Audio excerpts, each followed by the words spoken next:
Merchant navy अफसर सौरभ राजपूत हत्याकांड में नए नए खुलासे हो रहे हैं। इस मामले में अब बड़ी अपडेट सामने आई है। खबर है कि सौरभ को मुस्कान की हरकतों के बारे में पहले से ही जानकारी थी।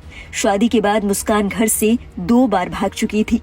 सौरभ के दिलीप नाम के एक दोस्त का कहना है कि मुस्कान शादी के बाद 2 बार घर से लापता हुई थी। दिलीप ने ये भी बताया कि सौरभ को उन्होंने कई बार मुस्कान से जुड़ी बातें बताई, लेकिन वो उन्हें नजरअंदाज कर देता था। सौरभ के दोस्त दिलीप ने कहा, सौरभ भी मुस्कान की आदतों से परेशान था। वो उसकी हर ख्वाहिश पूरी कर उसे खुश रखना चाहता था। मुस्कान का हीरोइन बनने का सपना था। दोस्त का दावा है कि मुस्कान ने शादी के बाद भी 2 बार बिना बताए कहीं चली गई थी। मैंने कई बार सौरभ को मुस्कान से जुड़ी बातें बताई, लेकिन वो इसे जानकर भी नजरअंदाज कर देता था। खबरों की माने तो सौरभ को शादी के बाद बड़ा धोखा मिला। मुस्कान का साहिल से अफेयर था। सिटी एसपी आयुष विक्रम सिंह के मुताबिक सौरभ लंदन से हर महीने मुस्कान को करीब 1 लाख रुपए भेजा करता था। इधर साहिल सौरभ के पैसों पर ही अय्याशी किया करता था। साहिल सौरभ की ओर से लंदन से भेजे गए पैसों का इस्तेमाल सट्टे और ऐशो आराम में किया करता था। मुस्कान को जैसे ही पैसे मिलते वो साहिल को बताती और उसके बाद साहिल उस रकम को क्रिकेट की सट्टेबाजी में लगा देता था। खबर तो ये भी है कि वो बुकीज के जरिए आईपीएल पर सट्टा लगाता था और जीती हुई रकम का इस्तेमाल मुस्कान के साथ नशा और अय्याशी के लिए किया करता था। पुलिस अब सट्टेबाजी की कड़ियों को भी जोड़ने की कोशिश कर रही है।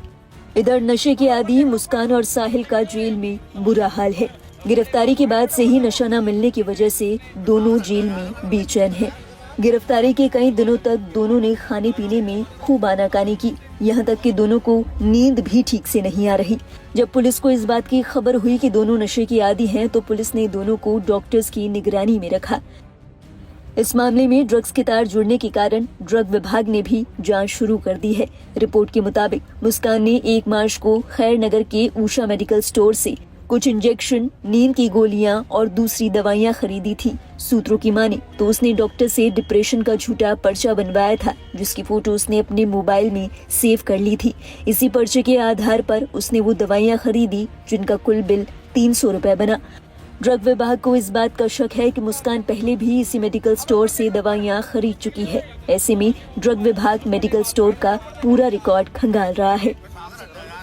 बता दें, इस मामले में मेरठ पुलिस की फॉरेंसिक टीम ने मौके से खून के धब्बों के साक्ष्य भी इकट्ठे किए हैं, जिन्हें बेंजोटिन टेस्ट के लिए फॉरेंसिक लैब भेजा गया है।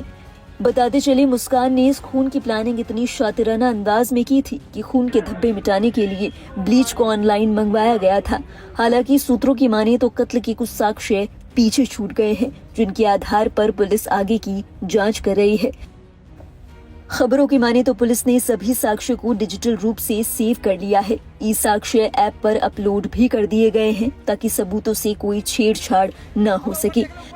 इस मामले में मेरठ पुलिस ने हिमाचल पुलिस का भी साथ मांगा है।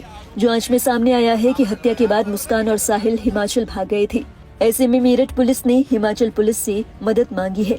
फिलहाल पुलिस ने उन्हें वहां तक ले जाने वाले कैब ड्राइवर अजब सिंह के बयान दर्ज किए हैं। पुलिस ने उन होटलों के नाम और पते भी जुटा लिए हैं, जहां दोनों ठहरे थे। सूत्रों की माने तो अब पुलिस की टीम हिमाचल जाकर इन सभी सुरागों की जाँच करेगी। बता दें, इस मामले में मुस्कान और साहिल के लिए कड़ी से कड़ी सजा की मांग की जा रही है। मुस्कान के घर वालों ने उसका केस लड़ने से भी इनकार कर दिया है और कहा है कि जो काम मुस्कान ने किया है उसके लिए उसे फांसी मिलनी चाहिए। घर वालों की ओर से केस लड़ने से मना किए जाने के बाद अब मुस्कान ने सरकारी वकील की गुहार लगाई है।